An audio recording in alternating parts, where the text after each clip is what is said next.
السلام علیکم جواد بھائی، کیسے ہیں آپ؟ بہت خوش ہوں آج میں، اور ساتھ ساتھ تھوڑا سا دکھ بھی ہوتا ہے لوگوں کو دیکھ کے کہ ان کے حالات ٹھیک نہیں ہوئے، لیکن امید کرتے ہیں اور ہمیشہ دعا کرتے ہیں کہ حالات بہتر ہوں تمام پاکستانیوں کے، کیونکہ میں سمجھتا ہوں کہ برابری پارٹی پاکستان، ہم جو کہتے ہیں اپنے پلیٹ فارم سے، ہم یہ کہتے ہیں کہ ہر انسان کو ایک لمبی، خوشحال اور صحت مند زندگی گزارنے کا حق ہے، اور تمام وہ لوگ جو پیدا ہوتے ہیں دنیا میں، اور خود تو آپ کو پتہ ہے کوئی پیدا ہو کے اپنے لیے کچھ نہیں کر سکتا، ریاست ہی کرتی ہے یا ملک کرتا ہے، آپ کو مواقع دیتا ہے، آپ کو فیسلٹیز دیتا ہے، آپ کو آپ کی نیڈس پوری کرتا ہے. تو میں سمجھتا ہوں کہ پاکستانی ریاست جو ہے اس کو یہ پاکستان میں لوگوں کے لیے کرنا پڑے گا، تمام لوگوں کے لیے، اور جس طرح لوگ اس میں رہتے ہیں زیادہ تر ان کی زندگی چینج کرنا پاکستانی ریاست کا فرض ہے. بائک پہ جھنڈیاں لگا کر جو ہے گھومنا اور اس طرح کی جو یادیں ہیں وہ تھوڑی شیئر کریں ہمارے ویورز کے ساتھ. اچھا، میں نا تھوڑا سا سنجیدہ مزاج رہا ہوں ساری عمر. جوانی میں بھی میں مطلب جب میں یونیورسٹی میں تھا تو بہت زیادہ میں اس طرح نہیں تھا، شوق طبیعت نہیں تھی لوگوں کی جن کی ہوتی ہے، مجھے بڑے اچھے لگتے ہیں، لیکن میری اس طرح نہیں تھی، تو میں نے یہ کام تو نہیں کیے موٹر سائیکلس والے، لیکن گھر میں مجھے تو جھنڈیاں وغیرہ لگاتے ہوں گے وہ سارا. شاید وہ کبھی بچپن میں کیا ہوگا.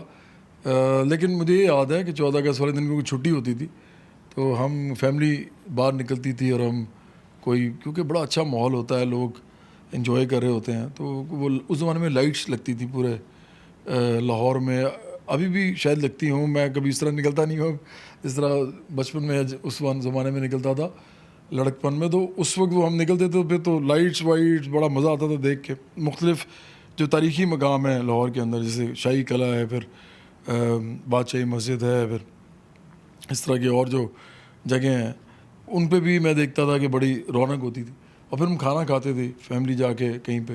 تحریک انصاف میں بھی انصاف نظر نہیں آ رہا، ہر چیز کا بحران پیدا ہو رہا ہے اور لوگ ان کے اپنے نکل رہے ہیں اس میں. تو برابری پارٹی جو ہے ان کی کیا اسٹریٹجی ہوگی؟ وہ بھی صرف موقع کی تلاش میں ہوں گے؟ لوگوں کو کیا فیسلٹیز دیں گے؟ کیا غریب عوام کے لیے کیا کچھ کریں گے، یا مزید مشکلات میں صرف اضافہ کریں گے؟ پتہ جب پہلے مجھ سے یہ سوال جو لوگ پوچھتے تھے نا، تو مجھے کئی دفعہ نا، کیونکہ آدمی اپنی طرف سے تو سچا ہوتا ہے نا، کم از کم میں تو یہ سمجھتا ہوں کہ میں سچائی سے کر رہا ہوں جو کر رہا ہوں. بڑے اس کے لیے قربانیاں دینی پڑ رہی ہیں، بڑا کچھ چھوڑنا پڑتا ہے.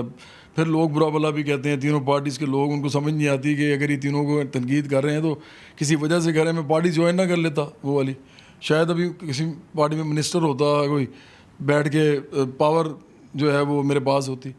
میں نہیں سمجھتا ان پارٹیز میں ہی ہو سکتا تھا، تو اس لیے یہ کیا. تو پہلے جب سوال پوچھتے تھے تو میں تھوڑا سا عجیب فیل کرتا تھا، مجھے تھوڑا سا نا مزہ آتا ہے یہ سوال سن کے، کیونکہ دیکھیں آپ لوگ بھی ٹھیک کہتے ہیں، یہ تینوں پارٹیز آپ نے آزما لی ہیں.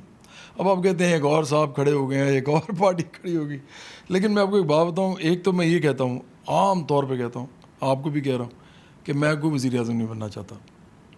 میں سمجھتا ہوں کہ آپ جیسے نوجوان جو ہیں وہ اگر وزیر اعظم بنیں گے، لڑکے لڑکیاں، تو یہ زیادہ بہتر ہوگا. میں ایک پارٹی بلڈ کرنا چاہتا ہوں عام لوگوں کی. جو غریب عوام ان مافیاز کا شکار ہو چکی ہے، اس آزادی کے دن آپ ان کو کیا میسیج دیں گے کہ وہ ان مافیاز سے کیسے آزاد ہو سکتے ہیں؟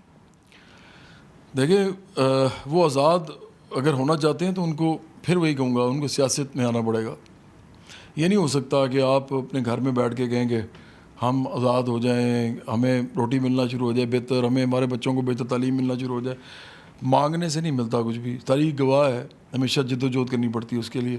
اور چونکہ پارلیمنٹ موجود ہے، چونکہ سیاسی پلیٹ فارمز موجود ہیں اس ملک کے اندر، کانسٹیٹیوشن تو ہینگ نہیں ہوا ہوا نا اس وقت، تو کانسٹیٹیوشن جو ہے وہ اچھی طرح اپلائی ہو رہا ہے پوری دنیا پاکستان کے اندر.